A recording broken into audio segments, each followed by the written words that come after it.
Welcome to American Medieval, a podcast about the fact that if the United States has never been truly modern, it's probably because we've always been a little bit medieval. I'm your host, Professor Matthew Gabriele, and I've been researching, teaching, and talking about the Middle Ages, well, to anyone who will listen at least, for more than 3 decades. Each week on the show, we'll be joined by an expert scholar who'll share their fascination with, and sometimes their revulsion by, both the medieval world itself as well as the ways the historical period has been remembered and used right here in the USA. Welcome back to American Medieval. I am Professor Matthew Gabriele, and we are joined today by Professor Megan L. Cook, who is the Arthur Jeremiah Roberts Associate Professor and co-chair of the Department of English at Colby College. Thanks for joining us, Megan. Hello. Great. Thank you so much for being here. You have many titles there, and I want to talk about kind of what those titles kind of mean, because I think a lot of our audience doesn't know kind of what a named professorship is, or even what a chair of a department kind of does. So, and then being a medievalist on top of that, so wearing many hats, as we all do. But the thing I want to start with, if it's okay, is kind of maybe a silly question, but it's something I think that any of us who study the past generally kind of have to deal with at some point, because it's about time machines. Of course. I should have seen this coming, really. Yeah, I mean, it's all over my face, which, of course, none of the podcast listeners can see, but, So, time machines. Everybody has a complicated relationship with time machines who studies the past, right? But imagine for a moment we have that time machine. The time machine is here. It is presented to Megan Cook here in 2025 with the provision that you get to go back and talk to childhood Megan Cook and tell her that she becomes a medievalist in the future. What does young Megan Cook say to that revelation? Well, I think she's disappointed that our career on Broadway did not work out. Fair enough. Childhood dreams of being a triple threat and so on did not come to fruition. But when I have talked with people who knew me in childhood or reconnected, with folks I went to elementary school with or things like that, what are you up to these days? Oh, I'm an English professor. I teach medieval literature. The response is usually something along the lines of, oh, that tracks, right? Something about telegraph that career path, huh? Yeah, okay.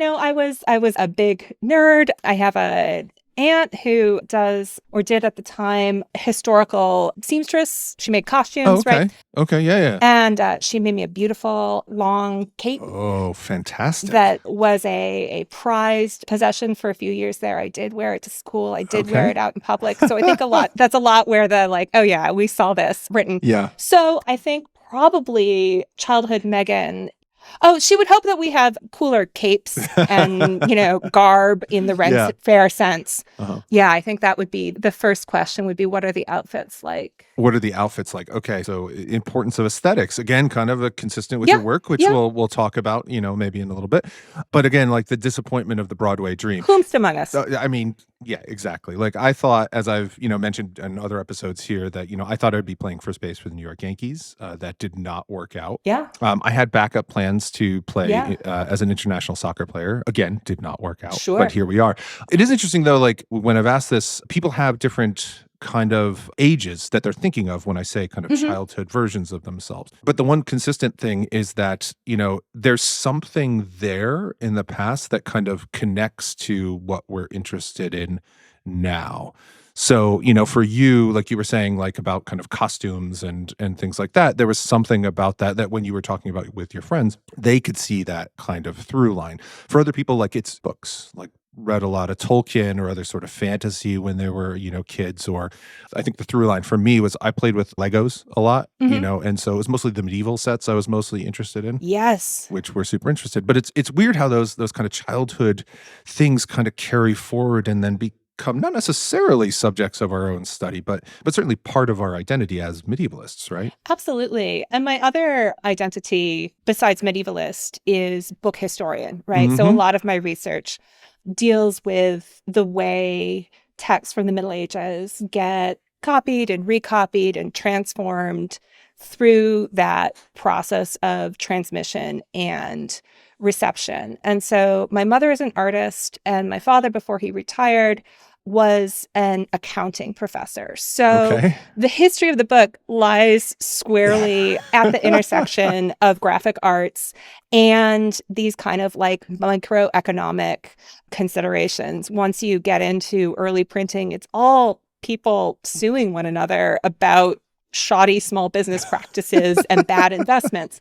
So that's the other way in which I think it was written, at least if not in the stars. I can remember being taken as a small child with my mom to drop off materials that were going to be printed. And this was the mid 80s. So she was going into print shops that still had the letterpress and the linotype machines. So a lot of the things that fascinate me about the Middle Ages were also things that fascinated me as a kid, not necessarily in the Lego sense, although I had the Legos too. Sure. But they were part of kind of the world I lived in. And I think that's another through line to the work that I do today is the way, and I know this is a going concern for you as well, the medieval is never really medieval, right? That most of what's interesting about it is also part of what's interesting about the here and now. Yeah, there's an unruliness, right, about the Middle Ages. It doesn't seem to want to stay in the Middle Ages itself. Indeed. Wow. I mean, I think the way that you described it, like short of naming your child Jeeves and then becoming a butler, right? Like, I mean, you seem kind of really conditioned for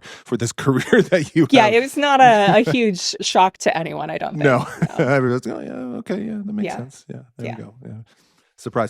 So, you kind of described kind of shoddy business practices in book history, but I think maybe for our readers, what can you just kind of give us like a quick and dirty rundown is like, what does book history kind of mean? Like, is it just the physical object or is it something kind of more than that? Right. So there are probably as many definitions of book history as there are people out there identifying as book historians. And it's gone by various names over the years. Critical bibliography is a term that gets used sometimes as well. So it's the study of the material text, which might be a book.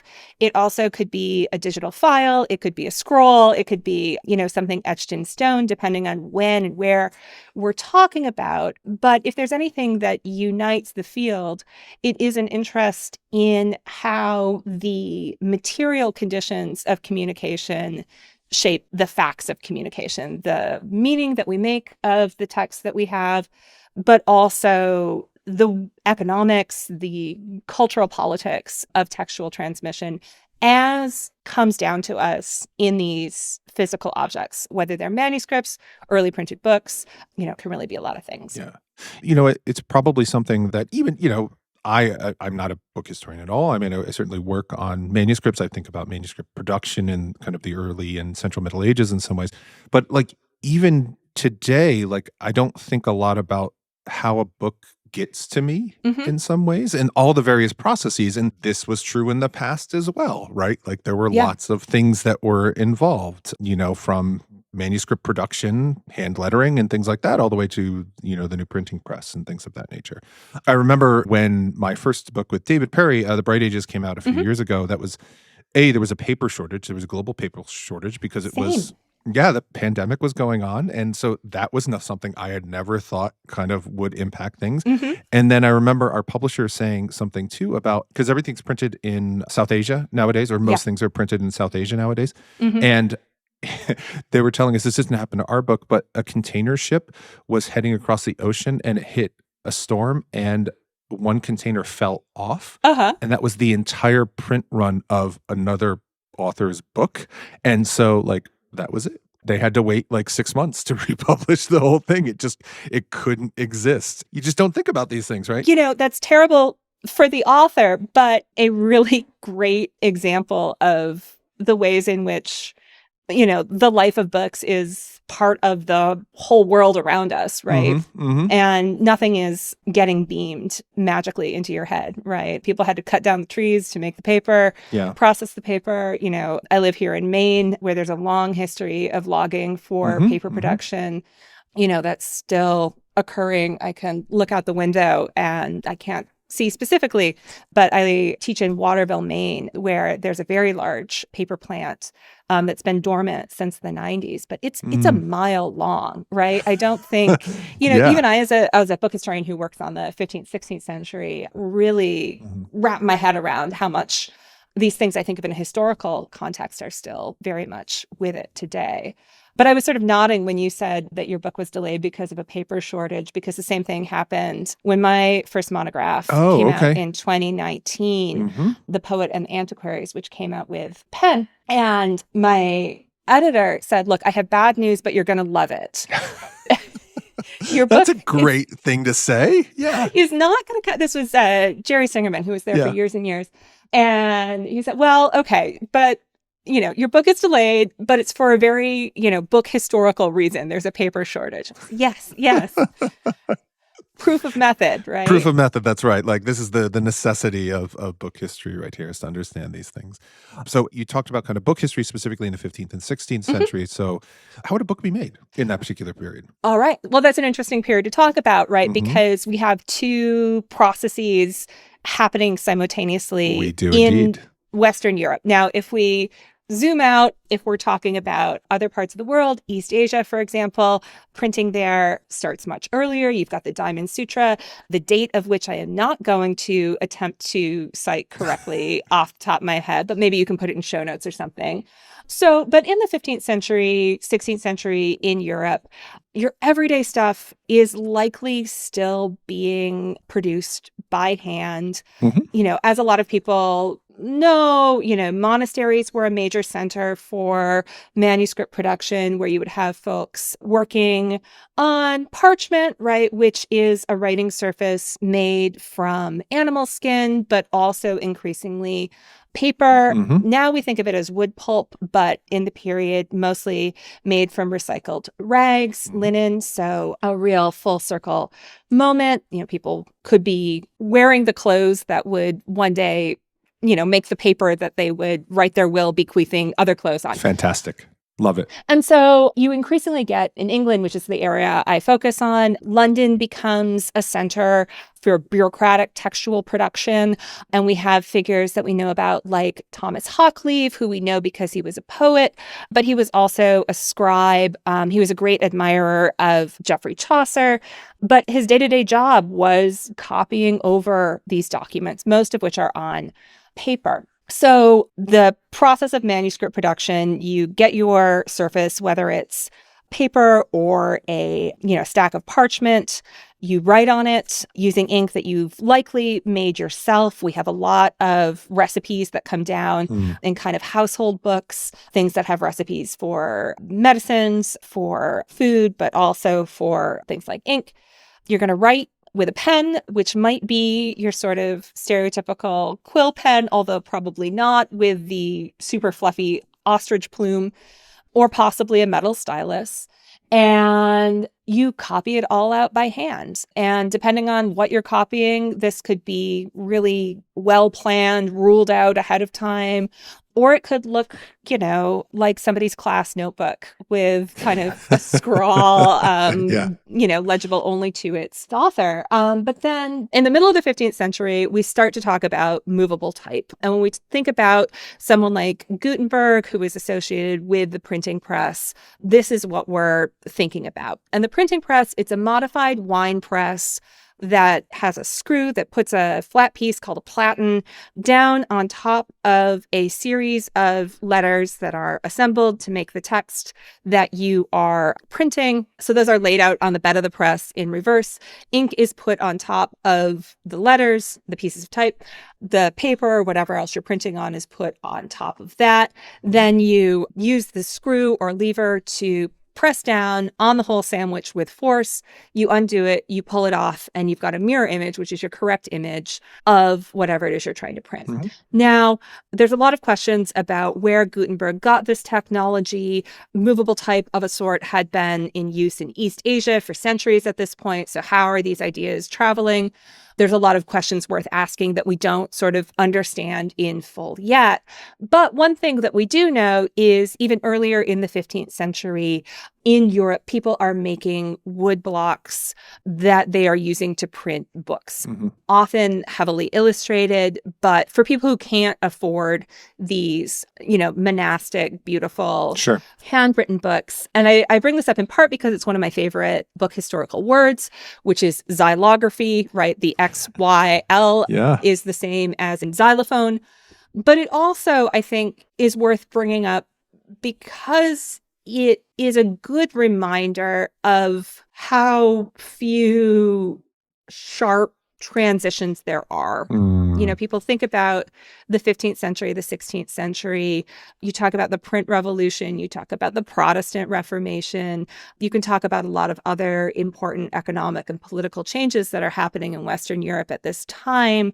But when you zoom in a little bit more, there's often things that presage in the way that, for example, xylographic books presage movable type. So there again, right, the medieval as we think of it today, I love telling my students, you know, print is a medieval technology, right? Yeah. It happens in the 15th century. It does indeed. And yeah, so that's a nutshell description of printing. And I apologize in advance to all of my hardcore incunabula scholar colleagues who may be listening to this. I'm sure I missed some important bits. Oh, yeah, they can just email me and I'll forward everything onto you, all the hate mail. Thank you. Don't worry, not a problem. Yeah.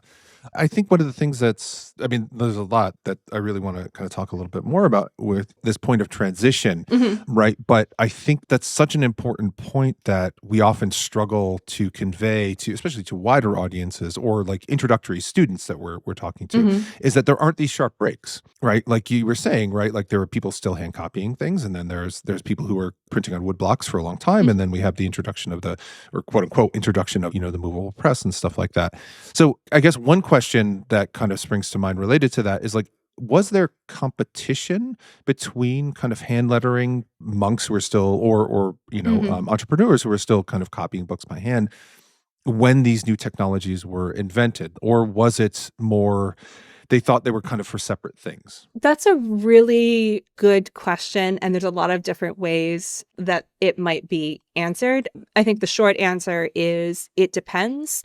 So something else that often right gets overlooked when we start to think about the transition from the Middle Ages to the Renaissance or early modernity, however we want to define it, is that it happens in different times and different places. We can talk about somebody like Petrarch in Italy as an early humanist, you know, but he was dead before you get Geoffrey Chaucer in England, who we think of as our sort of medieval poet par excellence. So, you know, I don't want to generalize because also these microeconomic questions can play out in very different ways. Sure. That said, your question makes me think of an absolutely fascinating text by the monk and polymath Johannes Trithemius, who wrote many, many things, including a work on cryptography. But the one I'm thinking of is called In Praise of Scribes. And so Johannes is writing in this about the value of hand copying as a kind of spiritual labor and the value of an engagement with the text at that kind of embodied level as being something, a way of kind of internalizing a text that can never be duplicated by print. So here's someone who it seems like is really kind of skeptical about certainly the spiritual affordances of this new technology. He has the work printed. So, you know, people are so weird sometimes. People are so weird, but also, you know, it's a little bit, you know, like some of the conversations I feel like I am having the conversations with colleagues about AI, right? And I don't want to get too far into that. No. This sense of, you know, technology is still kind of working out what they're best at. Right. So if we think about the earliest printed things, you know, we think about the Gutenberg Bible, but to make the money he needed to actually print the Bible, he's printing forms, he's printing indulgences, right? There's a whole world of job printing that we tend not to think about a lot. And yeah, I bet no monk or scribe wanted to make, you know, 1,500 copies of the same indulgence against the Turks. Like that seems not very spiritually edifying. But, you know, you can go well into the 16th, 17th century and you still see beautiful prayer books being made by hand, people compiling manuscripts for personal use. So, we can think about somebody like, I'm thinking of like the shorter works of Geoffrey Chaucer that circulate in manuscript, get printed as a part of Chaucer's collected works beginning in the 1530s, but then pop up in like personal manuscript poetry collections all the way through that. So it's not like a one or the other. It is a lot about people kind of figuring out what works best for their particular needs and affordances. Yeah, I mean, I'm sure with Trithemius, right? Like, if he wanted people to read it, like, and he wanted a lot of copies out there, like, that's the reality of the economics and the society that he's dealing with too, right? He also just loved new technology. He was like a big nerd in that way. So he was a big nerd. And the thing about too is that we don't often think about, medievalists kind of often think about when we think about book production is writing is a spiritual practice, right? Like, and that is part of a monastic vocation all the way back into, the rule of Benedict and before, into the 6th and 7th century, is that it wasn't just like a technology of use. I mean, it was that as well, but it was also literally part of what being a monk was. And so giving that up just in the monastic context probably was actually like a really big deal, right? As you said, like nobody wants to sit down and copy 1700 versions of the Indulgence, but at the same time, like that was part of what you did over the course of the year was you wrote things, you copied things. Absolutely. Yeah. But also some of the earliest printing presses we know about were in monastic settings. So, sure. Yeah, you got early adopters all over the place. Oh, yeah, no, absolutely. It does make me think, too, like, I don't know if you're a gamer at all. Like, do you know the game Pentiment? I have not played it. Okay. But I have had a lot of people tell me I should. Yes. I mean, it would be incredibly up your alley. It's a really wonderful, this is not a paid promotion, I should say. So this is just a game that I like. It's a really wonderful, incredibly well illustrated game in which you're an early 16th century German scribe in a monastery. You're not a monk yourself, but you're there and there's all these things kind of going on. The printing press is kind of hovering in the background of this as this young artist is trying to create kind of his masterwork and become a well-known scribe back in Nuremberg. And then the Peasants' War kind of gets involved and it's really super interesting. And then there's a murder mystery too, but I was more interested in, the writing technologies, of course. So anyway, that's the cool thing. Very Umberto Eco, very Name of the Rose. It is explicitly, Josh Sawyer, who I believe is the creator of the game, is very explicit that he was heavily inspired by Eco's Name of the Rose. So really wonderful. Run out and pick it up. But again, like I don't get any commission on that. Yeah. So anyway, the one thing that's kind of nagging at my head, if I can kind of press you on this, is that though when we're talking about kind of all these books being in circulation, especially like more books being produced, is that I have been reliably informed by the internet that nobody read in the Middle Ages. So is that not true? Nobody. Yeah, nobody. Like literacy just like stopped after Rome and then kind of restarted later on. Yes. Well, it depends what you mean by read. Okay. So certainly, right, there are people who, your monks, your people who needed to read and write for professional purposes. But also, there's a whole range of ways of thinking about literacy and ways of thinking about engaging with a text that I think we need to take into account. So the example that comes to mind is Marjorie Kemp.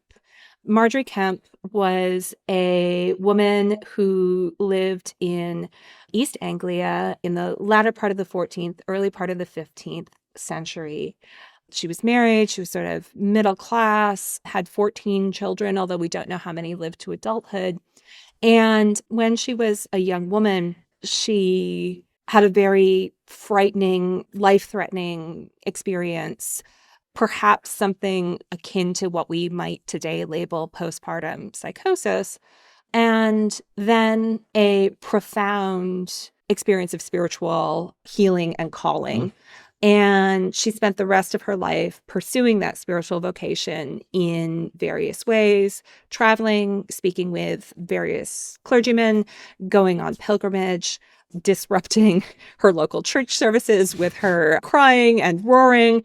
But the important thing, well, two important things. We know all this because she is the author of the first autobiography in English, known as the Book of Marjorie Kemp. Phenomenal text. It's something. Yeah, no, it's well worth a look into if that summary I just gave you is of any interest at all. But she also was herself apparently largely unable to read or write. So the book is full of allusions to and concepts borrowed from popular spiritual texts of the day.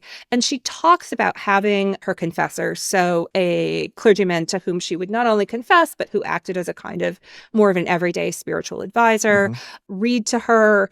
It's clear that she's absorbing huge amounts of textual material without necessarily being able to read it herself. And when near the end of her life, she feels called to recount the story of her extraordinary life, she needs to find someone she can dictate it to. And there's a number of different issues that come up with that. It takes, I think, 3 scribes to finally get the whole story down. So this is someone who was able to engage in textual culture by almost any metric, right? Absolutely. She's able to understand, grasp, synthesize huge amounts of written material. She's able to kind of tell her own story in her own words. There is one moment where she's having a vision and she's seeing the book of life. And I can't remember if it's Jesus or another, higher level spiritual figure who is showing it to her. But she asked to have her name pointed out to her in that book, right? So the idea is that, she really wouldn't have even been able to recognize her name. So certainly people were reading. This is how you get the literature that I study, right? I almost said guys. There are some women, but largely men. They had an audience, and a lot of that audience probably heard poetry and other kinds of materials read out loud, but were also able to read some or all of it on their own. So again, it depends on time and place, but I think the important thing is that when we start to think about literacy, reading, producing text in the Middle Ages, we have to account for a culture in which orality was just much more important than it is to us today. Yeah, and I like the way that you mentioned kind of engagement with the text, because it can take a lot of different forms. And I think that this seems to be one of those moments where our modern conceptions of what literacy means really gets in the way of understanding how people engaged with kind of intellectual culture generally, right? I might actually push back on that a little bit. So I'm teaching a first-year seminar right now called How to Read a Book. And one of the highlights of that for me is I get to talk to a room full of college first years, 16 college first years, twice a week, about what they think about reading.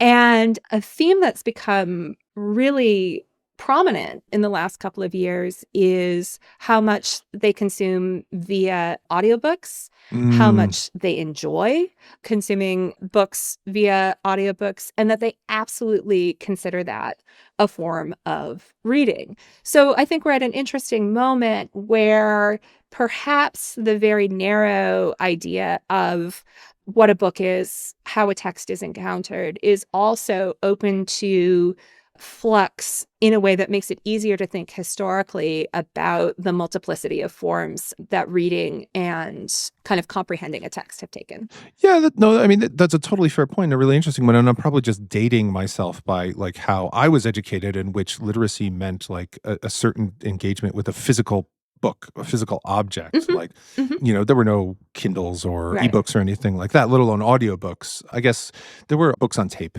back in the day. Yeah.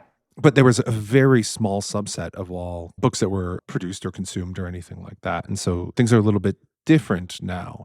So, and that's a really interesting point. But we still use the same kind of language too, don't we, when we talk about kind of audiobooks, is that I read that book. Yeah. Right. It's not I listened to that book or anything like that. It's still kind of I read that book. And so we're still thinking of it kind of in the same terms. Maybe. Yeah. No. And also, from a pedagogical professorial point of view, I do insist that they come to class with a hard copy of the book, even if they've listened to it, right? Because the book as a technology has this wonderful ease of being able to move from passage to passage. Yes. And non-linearity that is, very important for a lot of different reasons. Yeah, if you're trying to move very quickly between things, like sometimes ebooks can do that and sometimes they really don't do that particularly well. Right. And audiobooks are even a little bit more problematic in those particular ways. Right. But that comparative capability of the physical book is important. And that's a nice transition, because I want to talk about too is that one of the things too that we kind of talked about at the very beginning, at the very outset, was about kind of how the Middle Ages seems to they don't stay put. We're interested in kind of how the medieval kind of intrudes into the modern world. Yeah. So this seems to be not just kind of a moment where we as teachers can talk to our students about like, listen, we're doing this, you're doing this in this different way than has done before. Like, it's not that at all that dissimilar in this particular way to what's going on. There's always a way of kind of making the medieval familiar or making it kind of really kind of different than as a way of kind of teaching.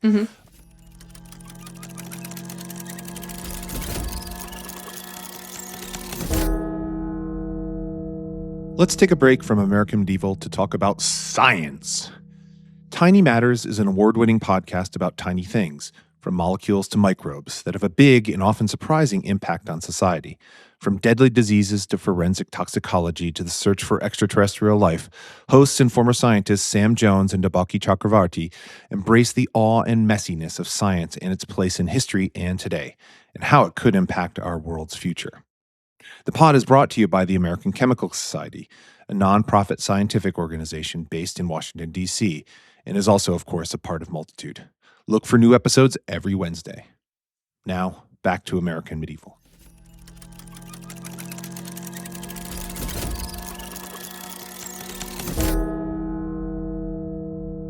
And one of the things that I'm absolutely fascinated by, and you and I have kind of talked about this before, but is about your work in medievalism, especially dirtbag medievalism, which is just such an evocative, amazing phrase. So could you just give us the 2-second version of what is dirtbag medievalism? How is that different than kind of medievalism generally? Right. Okay. So medievalism itself is a term that can be used to refer to any imaginative post-medieval engagement with the Middle Ages. So we're not talking here about historical scholarship. We're firmly in Lord of the Rings, the Ren Fair, medieval times, right? Sure, absolutely. So that's medievalism. But by dirtbag medievalism, I'm interested in a kind of medievalism that I don't think gets talked about in the same way that your like Arthurian legends do. And by dirtbag medievalism, I'm interested in medievalism as a vibe, medievalism as an aesthetic, medievalism as a means to an end, rather than as a source of connection to some authentic version of the past. It is about this set of signifiers. So you were talking about like the castle Legos, right? You can, put a crenellated thing and a, minifigure with a helmet on it, and you're in the Middle Ages, right? Yep. So when I talk about dirtbag medievalism, I'm interested in all of the different things that we do with the medieval in popular culture, consumer culture, that don't really care about authenticity, that are much more about the kind of emotional and affective associations with the medieval than with any sort of historical sense of it. Yeah. So, I mean, this is, I was thinking about the crenellations as you were saying that first and foremost, because I teach at Virginia Tech and like the main administrative building. You got crenellations there. We got crenellations, right? Like, but it's not evocative of the Middle Ages at all. It's not intended to be, I don't think, particularly. Like it's intended to evoke a particular type of campus architecture that Virginia Tech, when it was created, kind of was aping, which eventually kind of gets you to the Middle Ages and like Oxford and stuff like that. But it's different. But back to kind of the aesthetics and kind of the effective. First of all, one of the great things about dirtbag medievalism is, I don't know if this is particularly intended, but I love a Wheatus reference first and foremost. Yeah, So everybody loves a Wheatus reference. But I saw them in concert last month. Did you really? They're still touring. That's amazing. Yes. Okay. But I did not get a chance to sort of share with them how important, as an elder millennial, the song Teenage Dirtbag has been to me both personally and intellectually, but that's a big inspiration. Yeah. Absolutely. 100%. So us of a certain age, like we got it immediately. It's so great. Mm-hmm. But there's a kind of like, as you were saying, like a grunginess to the way that medievalism is, and that's a term that I've seen, you use before, to the way that the medieval is kind of evoked, but not evoked, right? And so how do we know that it's kind of medieval when the medieval isn't being invoked in that way? Right. I mean, I think I could point you back to the Lego set. My Legos are getting a lot of play in this episode. I love that. I love that. But that we have sort of broadly, culturally settled on a set of things that we think of as being medieval, whether or not they actually refer back. And the best example I have of how much consensus there is about what constitutes quote unquote medieval is the Excalibur Casino in Las Vegas. So I went to Las Vegas for the first time about a year ago, and it was a very exciting moment for me. Lots of things going on. I love a themed experience. Las Vegas is full of themed experiences. Absolutely, yeah. Also, walking around, you become aware of how difficult it must be to find a theme that really works for a casino that you're going to advertise on a global scale, right? So you've got your New York, right? You've got your Caesar's Palace. You've got your Treasure Island, right? And all of these, you're nodding, right? Even just giving the name, even if you haven't been there, you've got an idea of what's going on. Immediately evokes a visual, right? Yeah. Exactly. And so too with Excalibur, right? You've got the name, but even if the name isn't, connecting to the Arthurian legend specifically for you, right? You've got this enormous white building with turrets and a moat, which is now empty. Apparently, there used to be a mechanical dragon in it, and I'm very sad it's not there anymore. The moat is empty, but, you go under a portcullis and you go into this entryway, right? It's got wood beams, stained glass.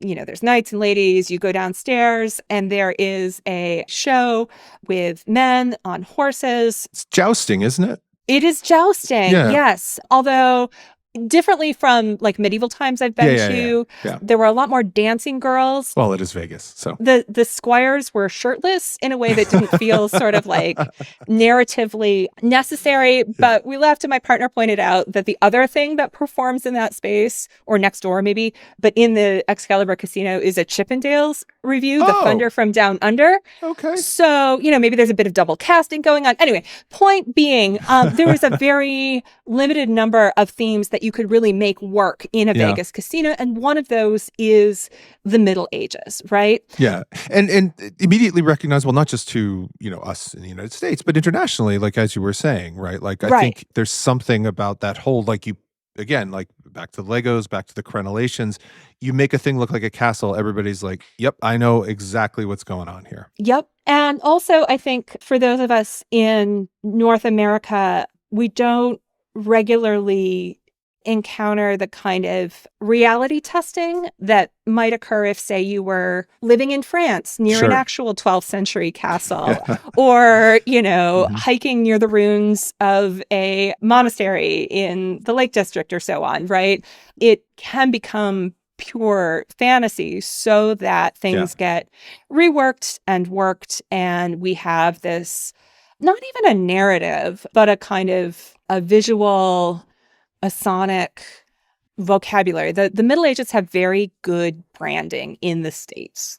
Is there something about, I'm thinking about kind of the location specificness of this, right? Is that we don't have in the United States the same access to the European Middle Ages, obviously, because of where we are. I mean, leaving aside kind of those weird things where the barons of the 1920s kind of transported medieval stuff over here. So those of us who are not like J.P. Morgan. That's right. So no one here is J.P. Morgan. Alas. Well, actually, I don't regret that at all. No, I think it's fine. But anyway, do you think that makes us kind of particularly susceptible to susceptible is not the right word, but kind of hooked on this kind of medievalism is because it seems both kind of accessible but distant in that way? Yeah. And I think, for a place in which the European settler white version of the past Yes. has kind of been the dominant historical narrative in sort of public life and the education system, right? So as a place, we're very attached to looking to Europe for stories about the past. Absolutely. We have a sense, right, that it's American past, like that European past is an American past. Like we don't want to admit that Native American, well, most Americans don't want to admit that Native Americans are part of that past in some way. Right, right. So I think there's an attachment to that as a narrative. But once you get into certainly the 20th century, most people's first encounter with the Middle Ages is coming through popular culture. Sure. It's not a situation, or even if it's not their first, the most impactful, if you talk to somebody who identifies as caring about the Middle Ages, it's unlikely to be, I had a really great 6th grade teacher who, we did Castle Week or whatever. That can happen. Sure. But equally or more important is I saw the Lord of the Rings movies with my dad when I was 10. I went to a Renaissance fair. I played a video game. I played a video game. I really love Led Zeppelin. Umberto Eco, who we mentioned as the author of The Name of the Rose, one of the all-time great historical novels, a little while ago has a wonderful essay called Dreaming the Middle Ages. And he talks about 10 little Middle Ages there. So different ways that we look back towards the Middle Ages, whether it's as a site of arcane knowledge, right? I'm perhaps dating myself and also revealing myself in other ways when I say I spent a fair amount of time in Spencer's Gifts at a certain age, right? And somebody's got to buy those like resin dragon incense holders, right? There's just a kind of saturation and permeation that becomes after a while recursive, right? So Ali Elvis, who is a librarian at Winterthur, associated with the University of Delaware, has this great concept of pop bibliography. And they are really interested in the representation of old, rare, arcane books in popular media, right? Including video games. And they did some research into particular books that show up in the card art for Magic the Gathering, right? Oh, okay. Sure. Yeah. And they actually went and talked to the artist who drew this. And in many cases, these were younger artists. I think a lot of them were from South America. And so Ali asked them, where do you get your ideas of what this magical tome needs to look like? And they said, oh, well, I just Google it. Right. And so I haven't done a Google image search for magical medieval manuscript in a second, but Google, the way that we, do research, the way that we gather references is so capacious that the proper, quote unquote, properly historical gets mixed in with the imaginative pretty quickly. And that makes it available for the kinds of aesthetic or vibey applications of the medieval that I'm interested in by talking about dirtbag medievalism. I don't know what answer I was expecting when you said, like, how do they get their ideas? But just Google it. I mean, that makes perfect sense, right? And then going back to something you mentioned earlier, right, about how these references become recursive is that they just kind of mix into one another very quickly, where it's not necessarily... They may look like a medieval manuscript, for example, but it could be filtered through any number of other kind of fantastic or a video game reference to, images of that type of object or something like that. So I am like curious, and this is something like I've been wrestling with like myself. So I'm going to ask you, since it's my podcast, and I'm going to do that. Is there something like, it just seems like there's something different about the way that Americans think about the Middle Ages. And I'm thinking about like other historical periods, the way that, and just talking in very broad strokes, right? Like the way that we think about the American Civil War or ancient Rome, like we tend to think about kind of, well, this is what kind of happened. And we don't seem to be as concerned about that when we talk about the Middle Ages, because it is more aesthetics and it is like a little bit more vibes, kind of, as you were saying. Like, does that seem fair, or am I kind of off base here? Yeah. So in my answer, I'm going to take us back to Petrarch, who, way back in the 14th century, he's where we kind of get our idea of a dark age versus, the title of yours and David Perry's books, Bright Ages, is riffing on, right? And, for Petrarch, he is really nostalgic for the Roman past. He's not thrilled about what's been going on in Europe over the last few centuries, right? But he's optimistic about what's going to happen in the future, right? So it's from Petrarch that the kind of idea of the Middle Ages emerges in conversation and dialogue over the following centuries, right? So the Middle Ages is always this relative term, right?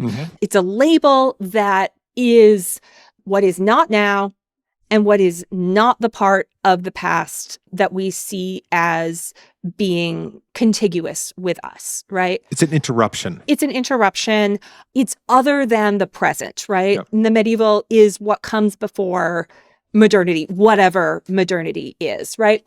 So there's a kind of inherent flexibility to this idea of the medieval. It's big enough to hold whatever we need it to hold. But if we think, again, within an American context, there's always been a sense of a certain kind of small r Republican continuity with the values of Rome. We see a kind of self-conscious neoclassicism even in, kind of the earliest American civic architecture, right? So there's this self-consciousness about the look back to the classical past. And then, you can think about the controversies over Confederate statues in the past couple of years, right? That past is not past, right? Nope. I'm thinking of the classical columns that used to be on the east wing of the White House, for example. For example, yes. Yeah, just pulling something randomly out of the air. Just pulling something out of the air, yes.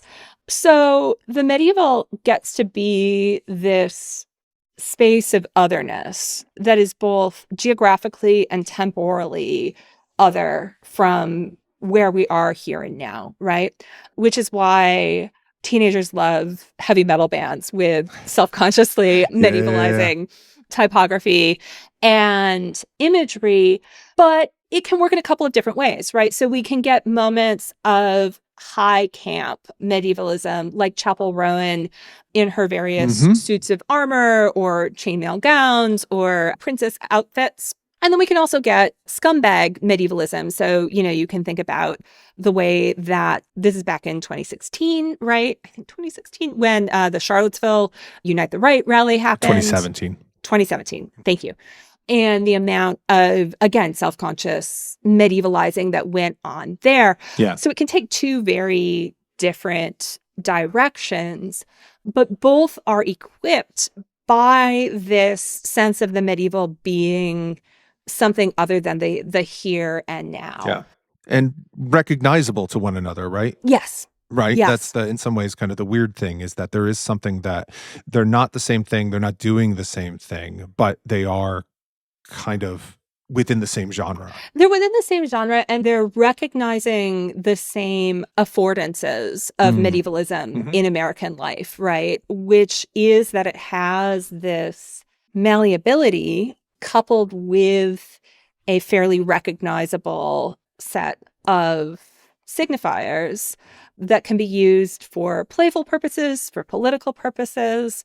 I mentioned the Unite the Right rally, but there's also a woman in the UK. Her handle is Pride Night Freya, I think. Okay. And she shows up at Pride events, but also medieval events. She's a trans woman dressed as a paladin with a shield that says trans knights are human knights, right? So a riff on trans rights are human rights. So, and I just think that's a really smart and brilliant inhabiting of a figure, right? The medieval knight that is more often than not sort of looked to from a conservative perspective, and kind of reworking and re-inhabiting that figure in a way that really lands for me. Yeah, and I think the medieval seems to be almost infinitely malleable in that way. Or, it can be used in different ways, maybe because it seems so distant or so, disparate, right? It seems distant. And also, I think there is this sense, which is partly accurate, partly born out of the history curriculum and partly from, the History Channel or whatever. But the Middle Ages is dark in the sense of there are a lot of things that we don't know. We just don't know. Yeah. And, as a professional medievalist, there are quite a few things that we don't know. There are also quite a few things that we know. Yeah. But I think the mysterious elements get more play in popular culture, perhaps. No, I think that's absolutely right, is that it's a playful space, and it can be, a positive term in a way that, like kind of ludic and just kind of joyful, but it can also be a playful space for some really horrible things as well. Yeah. And so that's something that I think we as medievalists have really started in a good way to come to terms with, and to understand that when we talk about the Middle Ages, even just in our classrooms, is like we need to understand like there's different reasons that bring people to this topic of study, and we need to be aware of why they're here. Yeah. Like, and in any way, like not to speak truth about the past, but just to be kind of aware of thinking about like what it can be used for harmful ways in some of the darker places or something like that. So yeah. Well, we are unfortunately running out of time. This has been a really lovely conversation, and I'm so glad that we finally got to modernity. It seems like now that we're at modernity, we can leave off. For our listeners, if they do want to learn more about you or your work, Megan, like how can they find you? Probably the easiest way to find out about me and my work and, whatever I had for lunch today is Bluesky. I'm very findable there. I'm still working on we mentioned at the top that I'm currently co-chair of my department, which is slowing down many things. So there is no Dirtbag Medievalism book yet, although one is coming. But if folks want to find the original piece, it's short. If you've made it this far through the episode, you'll probably love it. That's on avidly.com. So findable there. If you subscribe to the Patreon, that will be sent to your inbox, I will say. And your handle on Bluesky is at Megan L. Cook, if I am remembering correctly. Does that sound right? That is correct. MEGANLCOOK. Yes, we need to specify the spelling of Megan. So yes, that would be useful. Yes, it would be useful if I actually understood how audio worked in this podcast, but we'll get there eventually sometime in maybe year 3 or something like that. I don't know. There's time for that. Anyway, thank you so much, Megan, for joining us. You're welcome. This has been great. A delight, and please go out there and look up Megan and find her stuff on Dirtbag Medievalism and read all her other stuff about book history. Think about how you consume text or engage with text the next time that you do so. And, if folks are out there and there is something in their own life or media diet and they say, oh my God, this is Dirtbag Medievalism, I want to know about it. Let me know. Hit me up. I am always collecting examples of this infinitely rich trove of cultural artifacts. It's kind of lovely to be a person that has a thing, and like I love getting tagged like on any social media, like, oh, you would love this, and I was like, yes, I do. Thank you so much for sharing this. I do. So, yes, absolutely. Yeah. So no, there is a genuine appreciation for this kind of lowbrow medievalism that I have in fact constructed a fairly elaborate research agenda in order to go to more Renaissance fairs and fantastic buy more tarot card decks, that kind of thing. Okay, well, we're going to have you back on at some point to talk about Ren fairs, because I have lots of maybe thoughts. Once I finish the book. There you go. There, absolutely. Okay. All right. Well, thank you again, Megan, for joining us. Thank you all for listening, and please join us again next week for another episode of American Medieval. Thanks for listening to this episode of American Medieval, proud member of the Multitude Podcast Collective. I'm your host, Professor Matthew Gabriele, and this episode was edited by Julia Schifini. The theme song to American Medieval is from the song Sleeping Bags by OTE. If you'd like to support the show, get ad-free episodes, be inscribed into the Book of Life for being a kind and generous soul, and get some other neat bonus stuff, please visit us at patreon.com/AmericanMedieval. Thanks again for listening. See you all soon.